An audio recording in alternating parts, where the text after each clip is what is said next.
this is another Pixelbush video. Somebody we watch basically once a week at this point. I just posted the link in the chat. It will be in the description down below if you're watching on YouTube. This one, Pixelbush is talking about the Year 7 Dead by Daylight Retrospective. So they're going to be talking about a lot of the interesting stuff that happened this year. This has been a very, not been one of the worst years in Dead by Daylight, but there's been a lot of, like, what's the word? Plateauing. A lot of plateauing. Like, a lot of, like, long, what's the word? Long strings of just, like, boredom or ick things, I feel like. It's not, like, the lowest lows we've had, but it's a very lukewarm year. Very lukewarm year. A lot of just things that lasted a really, really long time. Look at you, Dole Merchant. Like, so I'm interested to see what they touch on. Welcome, friends and foes, survivors and killers. Let's sit around the campfire together and talk about Dead by Daylight. Specifically, the highs and lows of the past year of DBD, because it's been one hell of a year. Sure has. Last year I covered the best and worst of Dead by Daylight's 6th year, and it was one of my favourite videos of last year. So I thought revisiting it as we approach DBD's 7th anniversary could be a lot of fun. I'm sure we've all got nothing but good things to say about the past year of content. Right? Mostly but negative. Talking about Dead by Daylight's 7th anniversary, let's talk about a whole different celebration, because this video is brought to you by Raid Shadow Legends. Raid Shadow They Legends! celebrated their 4th anniversary, and you can get in on the action. Yeah. You might know Raid Shadow Legends is the hit mobile RPG with hundreds of thousands of players across the world, and I'm here today to tell you about something very special. As Wonder how much money Raid Shadow anniversary kicks Legends off, makes. it's party season. That's gotta be tons. And Raid's massive That's gotta be so profitable. offer a wide variety of potential guests. Of course, someone as discerning and classy as I love me their hair. could only have the always most liked their hair. discerning and stylish I know I'm guests. biased, They say right, you but- should dress for the job you want, and Bellinor, Canoness, Theurgist, and Excruciator certainly At look least dressed to $10, yeah. impress. I mean, who wouldn't want to party with someone called Excruciator? This April, an egg hunt is taking place at Raid. But these aren't your normal eggs, oh no.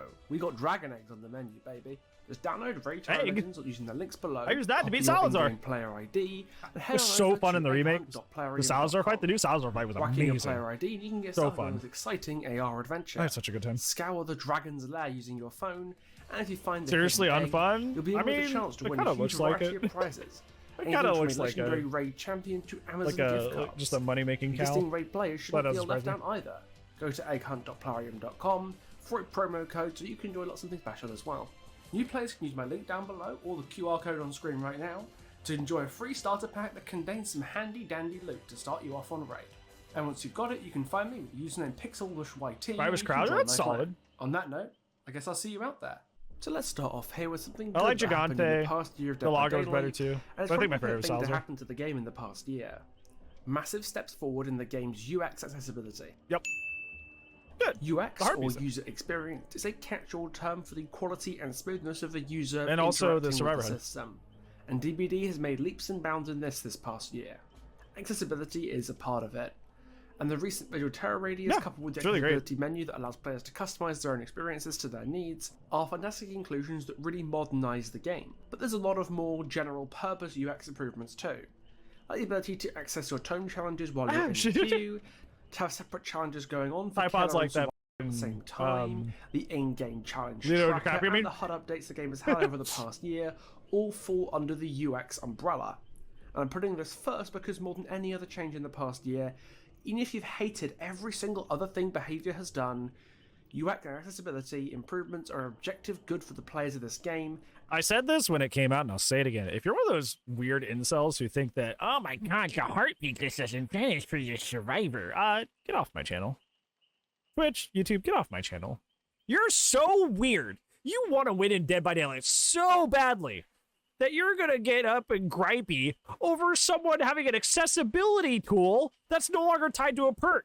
How do you think deaf and hard of hearing people play this game? They have to use Spine Chill or Stakeout or something effectively the same just to play the game the same as you. Now they have a toggle that lets them play the game the same as you, and you're going to deny them that because what if it gives them an advantage? Which it doesn't, by the way. Literally at all. It gives zero advantage. Zero. So if you're going to be a little crybaby bitch about it, you can get the fuck off my channel. Bye. Anyways. And it should be celebrated. Genuinely, UX in gaming is so underappreciated, and DBD's UX team have been at the top of their game lately. I know some people at Behaviour watch my videos on the matter, and if any of you are watching this, go buy Steph and the rest of the UX team a drink or something. They damn well deserve it. The other pretty much unquestionable objective major good from Behaviour this year is to do with the game's economy, both in terms of the blood point economy and the availability of cosmetics. The BP economy has improved tremendously in the past year. The fact that we're at a point now where having too many blood points to effectively spend is a problem is insane to me, especially given the game's history of being pretty stingy with the blood point grind. It all started with the great perk update of patch 1.0, which saw the blood point modifiers from Barbecue initially and We're Gonna Live Forever taken away so their usage rates weren't inflated. Not what they're talking about now. I'm talking about incentive to run those perks. Side note, I don't particularly like that We're Gonna Live Forever got a compensation buff, and a really good one at that, but Barbecue didn't. Yeah, I agree. Since all I agree. blocker perks also got buffed in 1000% agree. Barbecue should have got something else. If you're gonna take away the stacks, should have got something else. Just really weird. I still run it anyway. I still love this perk, but like, it should have been treated the same way. 100% correct. 100% correct. Barbecue worse, while getting Wigan Forever stacks actually became easier, with base kit BT letting you farm your teammates for stacks. But regardless, the removal of the BP gained from these perks also brought a change to the prestige system that made a character's teachables unlock across every character on the roster when you prestige them high enough. Meaning that if you've got a new killer or survivor, you could just P3 them and get all their perks tier 3 on every new character, without having to traverse through 30 different blood webs to get them. Yeah, that was nice. While this new prestige system did help to future-proof the teacher perk mechanic against a huge number of killers and survivors that the game wasn't really designed to accommodate, the lack of the BP boosters from the perks meant the actual time played to blood points earned to perks and items acquired ratios were about the same or even worse than the old system. So Behaviour decided to iterate further and made some great changes to give us a much more liberal approach to blood point gain. The prices of everything in the blood web was tanked across the board. Which had the unfortunate unintended effect of introducing a more common presence of really, really strong items and add-ons in the game. Like, this is great, and I love this change at the end of the day, but like, one of the unfortunate consequences that came from this is that you're seeing killers constantly with purples and Aries all the time. You're seeing survivors with syringes, styptics, and purple medkits and all purple toolboxes and all the stuff like all the time. BMPs everywhere. BMPs everywhere. Everywhere. Because they're just cheap now. So that's just kind of like an unintended effect that was kind of negative from this. The free track of the Rift Pass started to give out blood points and the BP cap doubled to 2 million, meaning suddenly players' blood points went much further than they used to and they were gaining them faster. This meant players could demolish blood webs and get high prestige characters very quickly, all but eliminating most of the problems of getting new perks from new characters and allowing certain high dedicated players to reach as high as prestige 100 on their favourite characters. The only trouble here is actually sitting through all the blood point animations enough to spend those millions of new blood points, which proves so time consuming that Behaviour has now added an auto blood point spender tool in the recent Which is really update. nice. I really like this. The fact that BPs are now so plentiful that we literally hold all our blood points is fantastic and all but halts the grind problem that DBD used to be notorious for. A massive success that came out for Dead by Daylight this year. Similarly, the cosmetic economy also improved a lot this year, although less so than the BP economy, and we can see that with you winding back cosmetic sets that were all the rage in the prior year or two of DBD. While we still get linked sets and new skin releases, they are far less frequent than they used to be. That's true. There are less. Anymore for Dude, it's really wonderful. Like I was really shocked at this Skull Merchant skin that came out that was so good that I thought it should have been her default. That was a link set. That's pretty cool. I was pleasantly surprised, pleasantly shocked that that was the thing. I was like, hell yeah, this is great. Do that more often. Do that more often, because that was great. I want more of that. The Darius was the only one? Yeah, because the Darius one is pretty complicated. The Darius one makes sense. The Jabberwocky, it's pretty complicated, so I can kind of see why. And that's where really it should be relegated to. The stuff like that that's so complicated that you can't really mix it with something else, not just, stuff like that. So, yeah. You typically find an ultra rare or legendary skins that change a character completely, as opposed to them being pretty arbitrary like they used to be. A great example here can be seen in the Alice in Wonderland collection. Hey, we were just talking about this! The only linked set in the whole thing is a Jabberwocky skin for the artist, which, no shit, that had to be a set. Yeah, exactly. Everything else is normally separated cosmetic pieces, and as part of a concerted push to soften the DBD community's relationship towards sets. Make no mistake, if they'd made these skins a couple of years ago, I have no doubt that Kate's Alice skin would have been a full set. And I can say this because the Oktoberfest skin that she had a couple of years ago is I own this thing! I own this thing and I like this skin, but I don't use it because it's just... A, I don't play Kate, but B, because, like, you can't mix it with anything. And there's no reason to. There's no reason to. Like, it's just so dumb. Like, it's such a good set, but I'd like to, like, wear the flower crown on, like, a different part, like, maybe with the, like, the leather jacket or something. Or wear the dress with a different hairpiece. Like, but I can't. And there's no reason for it besides laziness. Like, Angie. This thing structurally and was packaged as a set for no discernible reason. Yep.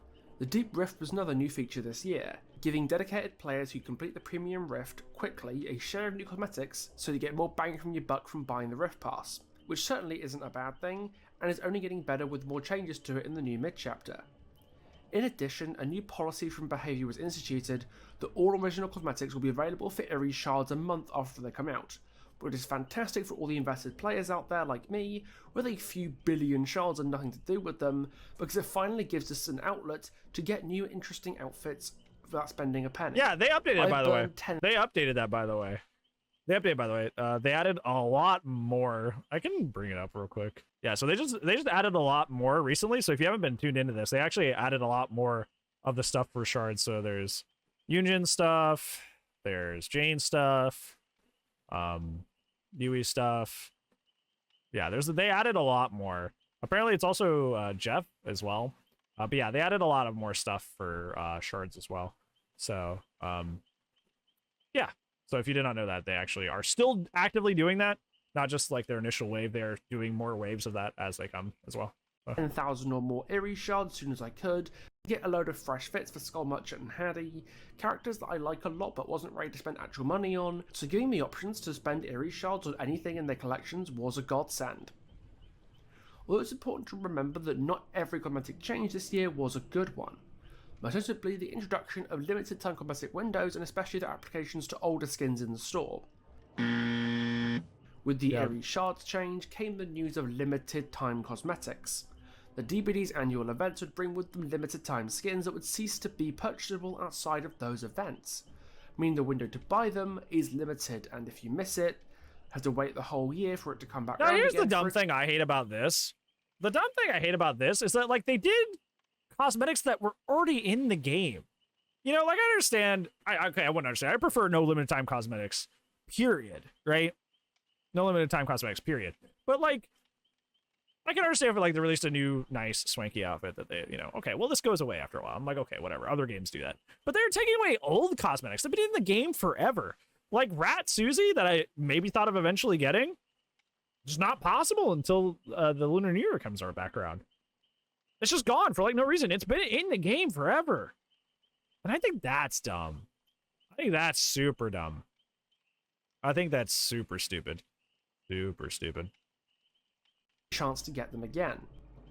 This plays on the fear of missing out, or FOMO, and pushes players to spend money they might not have done otherwise to get this limited supply item because they worry they might not get the chance to do so again.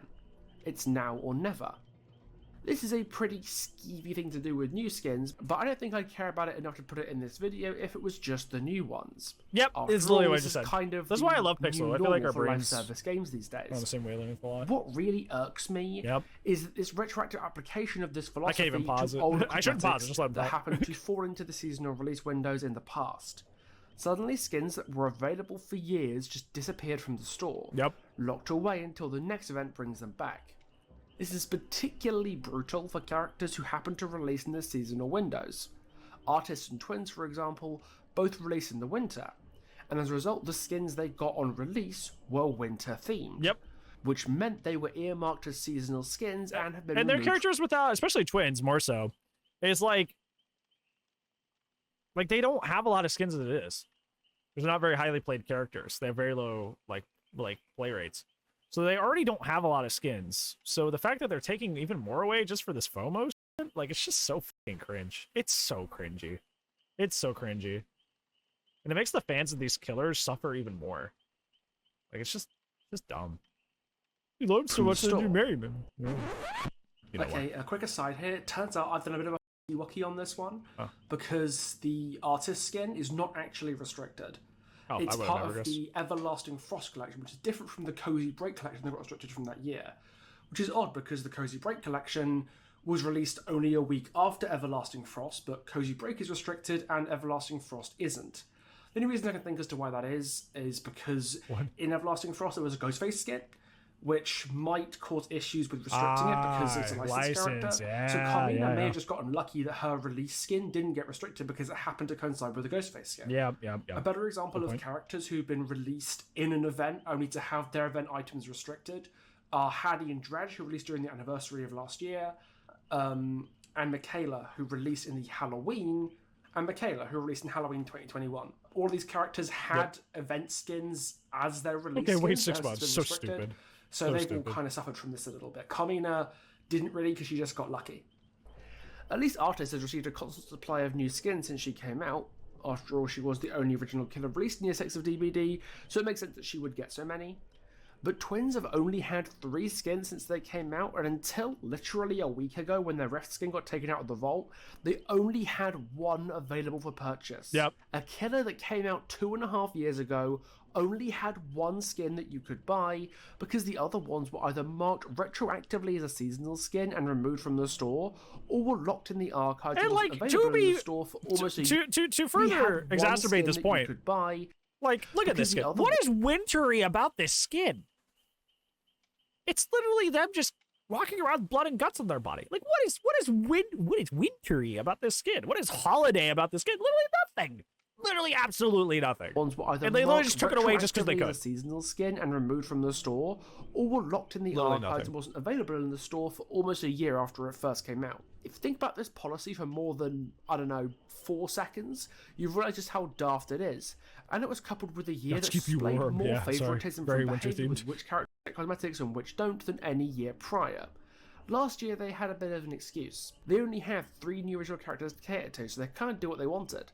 But this year has had more original characters than any year in DBD history, and Which it's is crazy. really obvious which characters' behaviour is choosing to market and which they're choosing to forget. For killers, it makes a bit more sense to be discerning as to which characters you give skins to.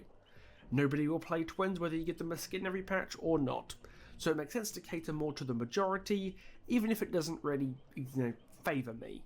But for survivors who are really just skins themselves, it seems pretty asinine to favour some over others so obviously when a big reason many survivors get played in the first place is because they have nice This isn't outfits free to play. That's choose from. true. This isn't a game that's not even free to play. And they're pulling this crap. It's not even free to play. Like, at least with a free to play model, you can be like, well, they okay, I get to use these. So sure.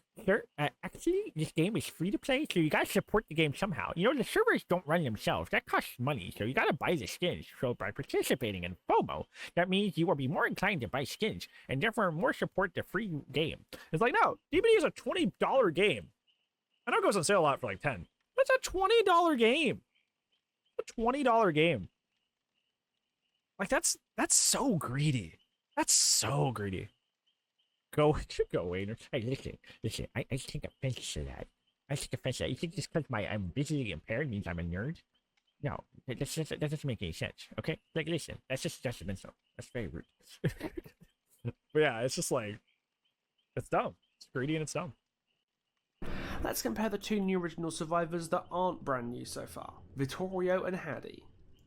Vittorio released with the normal collection of outfits, including 2 green, 2 purples, the shirtless ones. Yeah.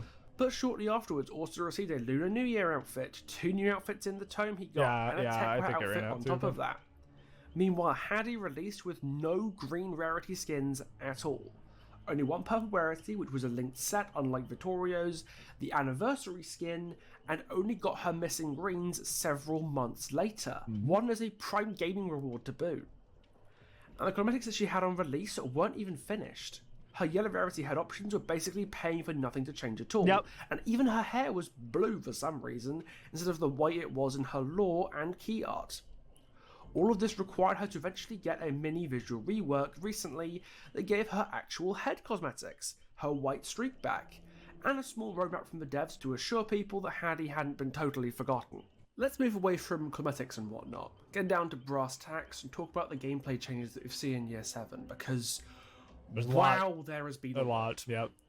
6.1.0 marked a huge meta shift that pushed mainstay perks like Decisive Strike, Hex, Ruin, and Pop Goes the Weasel out of relevance, while bringing in some new meta perks and some general killer buffs targeted to making low-tier killers more effective.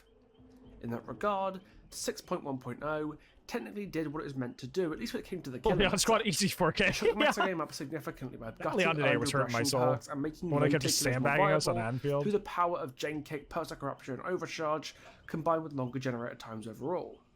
But in the curling of the monkeys pour into a middle finger at the player base, this meta shift kinda caused more issues than it solved. Yeah. The dry kick meta combined Overcharge. Thankfully, they've now adjusted this in the mid chapter, but like, brother, the dry kick meta was so brainless and so miserable. It was so disgusting. They took something that literally took zero skill, absolutely zero, and made it so powerful. God, that was irritating and frustrating. So frustrating and irritating. I'm so glad this is gone. Two perks that encourage the killer to pick a 3-gen at the start of the game and kick the gens over and over instead of taking chases, with Eruption, a perk that could disable survivors for almost half a minute for working on generator the killer had kicked every time they got it down. Eruption was blatantly overtuned and got brought in line with the release of the Tools of Torment chapter, removing Incapacitated altogether in favour of momentary aura reading. But if anything, it has made the problem even worse, because now the only perk that enabled killers to commit to the chase suddenly didn't exist, while the two perks that enabled the turbo maybe you want to quit? Yeah, maybe you want to quit sometimes too. As strong as they ever were. I literally have, like, I play off stream a lot again, which is just weird. Like, I play a lot off stream now, like I used to before 6.1. That went away. That went away when the Overbrine Eruption stuff was in the game. Like I literally almost stopped playing this game off stream entirely. Like, I, in my free time, never ever wanted to touch Dead by Daylight on the Survivor side as long as that stuff was in the game, because it was so oppressive and so boring.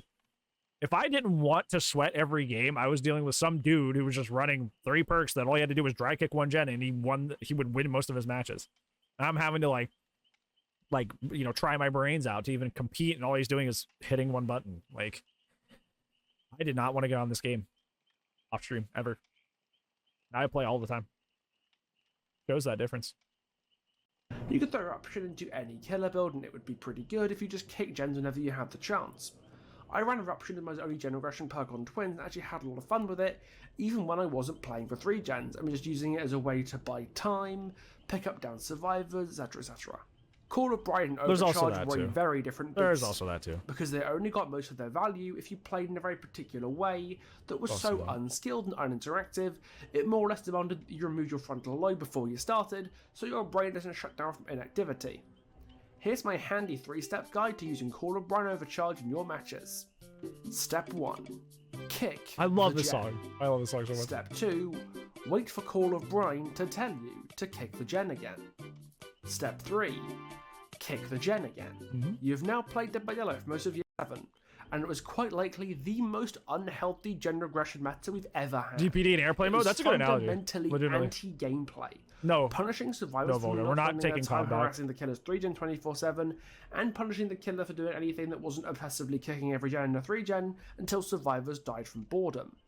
The Tools of Torment mid-chapter finally put this horrific meta to rest, after about 9 months of dominance, and it's proved to be a real pain point of the past year as killers discouraged from participating in the game altogether, since incentives to chase and down survivors just disappeared. And the thing is, a cursory look at these perks, barring Eruption, should tell you why they weren't meta before. Actively pushing to make these kinds of unearned regression perks meta was always going to do this, and the overcharge buff was honestly the statement of intent that put us in this really unpleasant situation. First boil over and then this. Behaviour should really think about the consequences of gigabuffing the most dismally unfair and unearned perks in the game to be also the best ones. Yep. Perks that punish players for taking basic game actions like taking chases or picking survivors up need to Things that require no effort or input on your side should not be f***ing strong. How is this ever a thing?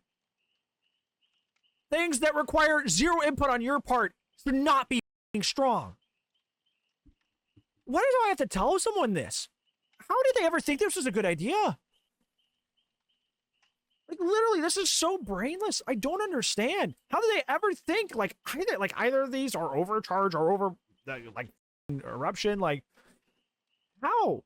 How would you ever think, oh, yeah, this thing that is literally just one button most of the time. Let's just make that super strong and the strongest meta possible. So brainless, so stupid. Just really shows you they really don't play their own game. They really don't. Because even the dumbest person not playing could see that coming a mile away that was be a problem. Or they're sitting there rubbing their hands together like, I can win all my matches for 0 effort. We should keep it. Like, yeah, there's those people too. But like, most people who are sane would be like, yeah, that's stupid. Implemented very carefully. Because they promote, effectively, non-games. That's what meta has been for most of this past year. It's made Survivor horrible. It's made Killer horrible. If you're not taking the trip into the realm of the Gen Kick Andy, I'm glad this new mid-chapter is finally taking it out to pasture. But as miserable as this new meta was, both its inception and its demise showed us something pretty important that was a major high point for this year. Year 7 of DBD was a year of great experimentation by the devs.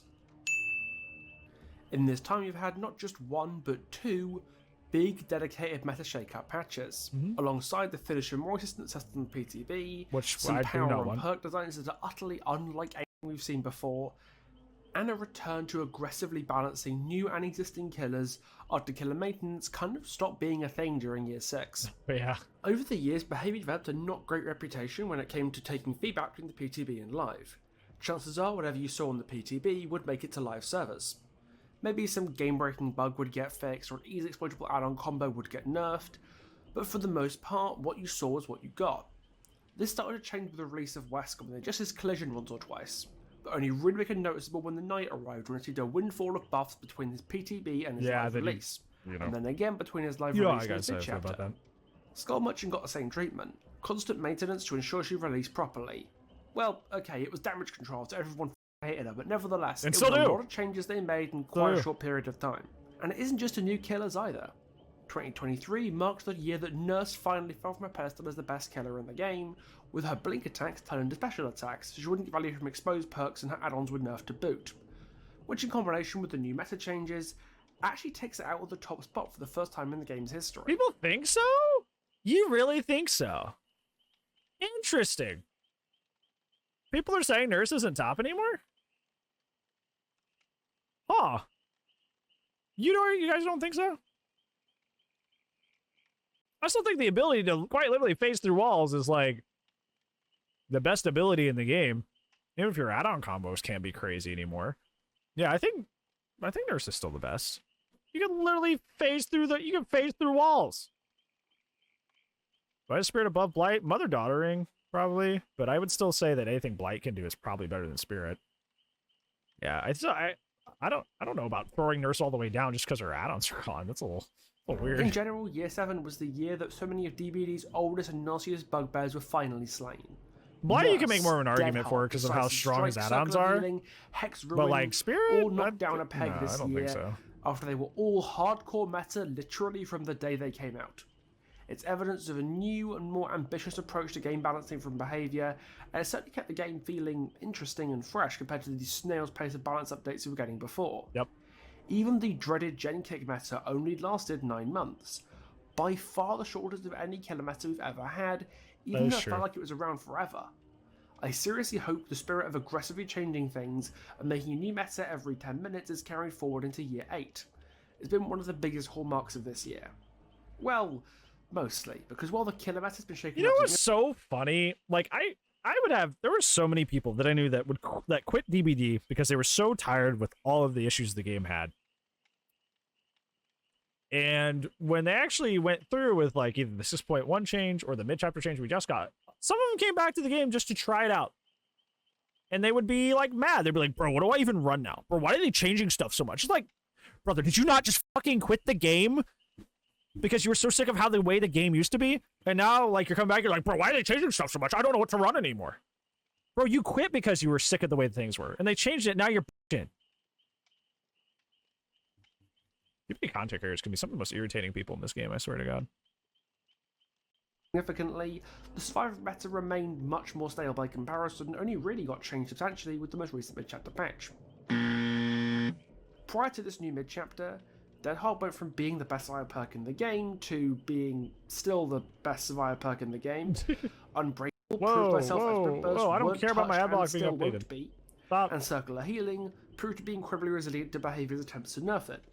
Until the Tools of Torment mid-chapter, the only significant meta changes for Survivor were BT falling out of favour because of the endurance adding to the base kit, and one staple anti-tunnel perk being replaced with another staple anti-tunnel perk. Fortunately, the Tools mid-chapter did a lot to encourage Survivor build diversity and push the game away from the super turbo giga healing meta that we've been in for ages, especially since Circle's release though. I do wish it happened sooner, however. So a pretty stagnant Survivor meta combined with a redegenerate killer one has been a pretty substantial black mark against DBD this year. I'd also like to draw attention to the fact that Year 7 has been a pretty buggy year for this game. Oh yeah. Year 6 was relatively stable, especially after the buggy mess that was Year 5, but Year 7 has been an unwanted return to form for buggy releases. Nowhere near as bad as 5, mind you, but still far from great. 5 was terrible. Forge and Fog especially was a very buggy chapter, and many of the bugs went unfixed for ages. The Twins bugs especially have been real pain points for me personally, as they were effectively unplayable for almost 2 months straight. Yep. And it hasn't really helped that behaviour is super reluctant and inconsistent with their use of the kill switch. Nurse's bugs took it out of the game for weeks due to the kill switch.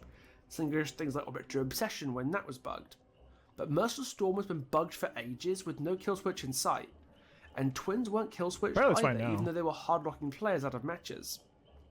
Honestly, it's been less the quality or quantity of bugs, but rather how long it's been taking behaviour to fix them that's really been irritating. Something that a DDoSing problem has also gotten under my skin about. Interesting. I'm not mad that it's happened. It happens. I'm mad it's lasted as long as it has, and apparently hasn't been properly fixed. How disappointing. But it's time to cover the things that I'm sure you guys have really wanted me to talk about this entire time, and that's the year's chapters. The 4 chapters of Year 7 were Roots of Dread, starring the Dredge and Hadi Core, Project W, starring Wesker, Ada and Rebecca, Forge and Fog, starring the Knight and Vittorio Toscano, and Tools of Torment, starring the Skull Merchant and Besides the twins can stay. Let's start out with something controversial. Roots of Dread, best chapter of the year. It gave us Hadi, a character who we've been waiting on for years, and she's great, really living up to the hype even if she was kind of forgotten since then. It gave us the Dredge, a kind of prequel to Spark of Madness that tied together the Black Veil and the backstory of the Doctor in DBD's first. I just wish I could see while playing against him. And a really unique kind of power. That eye strain. The map was garbage and the perks are pretty bad, but holy the characters of Roots of Dread absolutely carry this year. Big fan of the chapter. I know a lot of people will not appreciate that opinion though. So let's talk about Project W, because this was the fan favourite chapter of the year without a doubt. It gave us Wesker, it gave us Ada and Rebecca, it gave us a dozen new Resident Evil characters during and after the Nightfall ruins release, it, yeah, I agree, Steve. I don't like squinting in it, straining my eyes. Both rise from throughout RE1 to RE5, and legendaries for Legion and Blight to turn them into Hunk and William Birkin respectively. And all of these were done with new voice lines and lobby music on top of a reworked RPD, and even Blighted Wesker that came with the Halloween event. There's just so much for RE fans love about Project W. And it definitely helps that Wesker has the best received power of the year by far. You give DBD players the ability to dash real fast with passive slowdown, and throw people around the map. That's a recipe to make the game's most popular killer, hands down.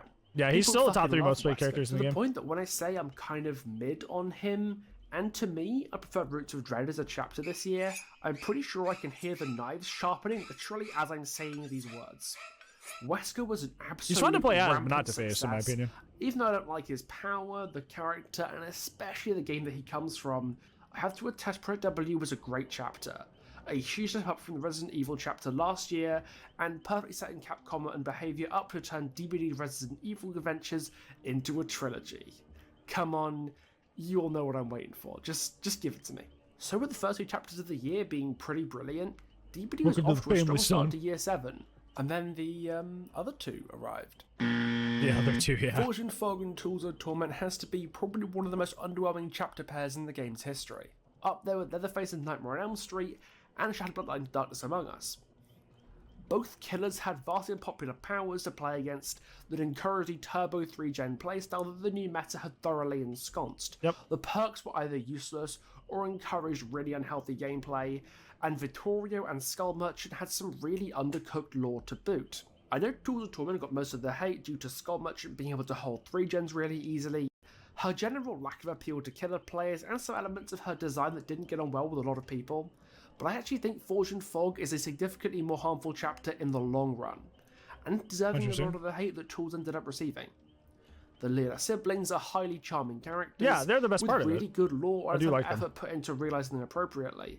Unlike some survivors I could mention, Skull Merchant's tone story was far better than any stories Forge and Fog brought, and in general the chapter is another interesting high-concept project that had issues in implementation, but is at least unique enough to be interesting to talk about, because of all its oddities and problems and quirks, just like All Kill or Portrait of Murder that came before it. Forge and Fog, on the other hand, was a really hard chapter to fuck up thematically. All of the successes that it had, like the visual design of the night, and the general tone and style of the chapter, were all things we'd seen before. The only unique element is the use of AI for the guards, which, let's be honest, they're just fast Nemesis zombies. Yeah. That's all they really are, and the end result of the Knight's gameplay design is you get Artist without all the cool stuff that comes with Artist. He's much easier, much weaker, and kind of plays Yeah, you're not himself, the target audience. The medieval like is cool. You choose to hamstring yourself by choosing not to zone with him. He's a killer from the very, very far past. Artist is why I actually enjoyed playing him to start off with, but dear God did he get old fast when I realised that if I wanted to play Artist, I could just play Artist. Skull Merchant is irritating with 3-gen perks. No, Logan, Caller Brian was bad for the game. Stop trying to bring it back in. Caller Brian was bad for the game and unhealthy. Let it go. Kiss it goodbye. I'm sorry you can't dry kick a gen and get free value anymore. Let it go. Put it to bed. Put it to bed. No, it does not need to be brought back. I'm sorry you can't dry kick your gen and win the game for free anymore. Okay? Can't do it. You gotta let go. You gotta actually pressure gens now. Gotta earn your slowdown. I know it's rough. It's rough out there, bud. Fine. You don't need Cobb to win your games. Tony Stark. Spider-Man. Spider-Man Homecoming. If you're nothing without the suit, you shouldn't have it. Nothing without the suit, shouldn't have it. That meta has been killed now. Without them, she's just a pretty killer. Like, not particularly irritating. She's an M1 killer with info and some slowdown, and she's just not very good. Knight, on the other hand, will always be a design nightmare. He will always just be easier and worse Artist, and that's so disappointing. Tools of Torment has its issues, don't get me wrong, but Forge and Fog lacks the diamonds in the rough that Tools had in places, in favour of just being a turgid, lukewarm porridge of mid. It aged like a Hydrogen 7 isotope, and had the impact of a shark in a public swimming pool. It was disappointing, and sadly always will be. And while I understand people who say that Tools of Torment is the worst chapter, I don't see a reason fun. not to put Forge and Fog in running double card on the effects and list just of running Year through 7's pallets. worst features. But before I wrap up, there's one more absolutely dire new addition to the game that I have to talk about, and it's Year 7's maps. Yeah, the maps Both were the bad. reworks and the new maps have bad. been absolutely dog. Garden of Joy and Borgo were actually designed by Satan. The Red Forest rework somehow made Mother's Dwelling even better for Survivor. I mean, they're pretty RPD though, was at neither least. better nor worse, which is to date the lowest bar ever set for anything in human history. And Shelter Woods got its problems of big dead zones and lack of balanced landing spots for Survivor pretty much removed, but the map is now an old Ormond-esque abomination for Killer, just like every other map that came out this year. Holy Shelter's that bad. The only map that got better in a fine. meaningful way was Eyrie of Crows. A very strong map for Survivor still, but far, far better to play on than it was before. And I'm still a little unsure how to call in the Waterhaven changes, so I guess we'll see. But aside from those, Eyrie you're and strategizing for my Temple, DBD which crash. is I got still, you. I got fine. you. Map design this year has been various They flavors work, of trust me. terrible. I genuinely don't know what's wrong with DBD's map design team because it feels like they're just going backwards at this point. So many bad maps, and due to only one realm being left in the Realm Beyond project, I don't think they're getting changed anytime soon either. So that little downer of an ending just about covers everything great and everything grim about DBD's Year 7. We had a pretty good start with Roots of Dread and Project W, closing us in with a meta shake-up that, while welcome at the time, turned out to be a bit of a poisoned apple. As this new meta started to grate with players, back-to-back original RBD chapters has that didn't really capture Haddonfield players' problem where attention, it's just not fun beat many people to down, play and on killed both a lot sides of because there's enthusiasm for this downsides to game. playing both sides on the Minions map. upcoming 7th anniversary This has is a the problem lot that to New prove to Haddonfield has. players and needs to win back the crowd. For different reasons, it Fortunately, the sucks on both prevailing sides. rumours suggest that a big license is coming this anniversary, with a few sources suggesting that we should expect Alien, which would be massive, both for winning back players who disengaged with the game lately, and for me I would personally, main because Alien. the Alien video I did back in December would like to Alien. get popular again, which, you know, that'd be pretty cool too. Whatever it is, it had better be good, because the patience this community has for behaviour right now is very, very low. Yeah, very And while thin. this new mid-chapter is pretty great, it needs to be followed up on with a strong anniversary. Year 7's been an odd one. Between the DBD board game finally arriving in players' hands, the upcoming Legion comic, the DBD movie in production, and the possibility of some really exciting licenses just around the corner, something tells me we're in for an exciting future.